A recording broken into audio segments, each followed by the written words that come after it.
নেই বেড, রাতে মেলে না ডাক্তার, আগাছায় ঢেকেছে গ্রামীণ প্রাথমিক স্বাস্থ্যকেন্দ্র। স্বাস্থ্যকেন্দ্র থাকলেও মেলে না পরিষেবা। পূর্ব রামনগরের পিছাবনি প্রাথমিক স্বাস্থ্যকেন্দ্রের ভগ্নদশা। গ্রামে হঠাৎ কেউ অসুস্থ হয়ে পড়লে রোগীকে নিয়ে ছোটাছুটি করতে হয় এদিক ওদিক। সামনে জাতীয় সড়ক, দুর্ঘটনা ঘটলে ন্যূনতম পরিষেবা মিলবে না এই স্বাস্থ্যকেন্দ্রে। পুনরায় 24 ঘন্টা পরিষেবা চালুর দাবি বাসিন্দাদের। পূর্ব মেদিনীপুর জেলার রামনগর 2 নম্বর ব্লকের ছটিলাপুর গ্রাম পঞ্চায়েত এলাকার পিছাবনি গ্রাম। এই পিছাবনি প্রাথমিক স্বাস্থ্যকেন্দ্র একেবারে বেহাল অবস্থা, যা এখানকার জানাচ্ছেন গ্রামবাসীরা। তারা বলছেন স্বাস্থ্য ব্যবস্থা যত উন্নত হচ্ছে, সরকার যেভাবে বিজ্ঞাপন করছে, কিন্তু তার হাল যে একেবারে বেহাল তা আজকের এই ছবি কিন্তু বারংবার পরিষ্কার করেছে। এবং রোগীর পরিবার বা রোগীরা যারা এখানে চিকিৎসা করতে আসবেন, তাদের যে শৌচাগার যেখানে করা হয়েছিল সরকারি টাকা খরচ করে, সেই শৌচাগার এখন প্রায় জঙ্গলে পরিণত হয়েছে। তো এখন সেটা দেখা যাচ্ছে 25 বেড থেকে নেমে নেমে এখন শূন্য এসে ঠেকেছে।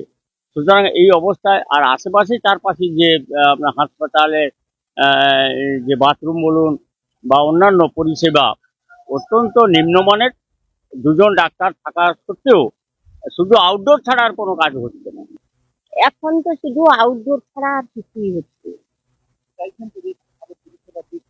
হ্যাঁ, সেই তো গ্রামের মানুষরা হঠাৎ একটা আপদ বিপদ হলো, হঠাৎ একটা অসুস্থ হলো, এনে তো ভর্তি করতে পারছে, সে পরিষেবা নেই।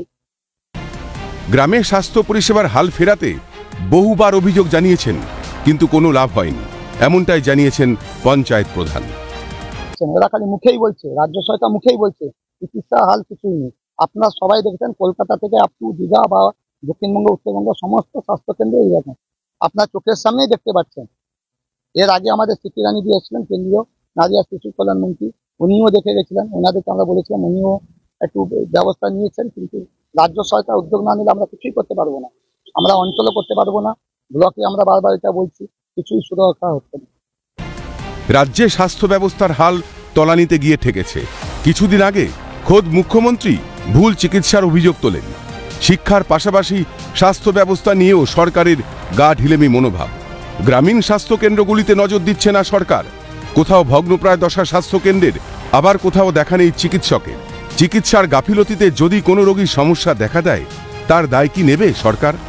বা যারা এখানে পরিষেবা নিতে এসছেন, তারাও মূলত অভিযোগ জানাচ্ছেন, আগে যে পরিষেবা পাওয়া যেত এখন কিন্তু তেমন পরিষেবা পাওয়া যায় না।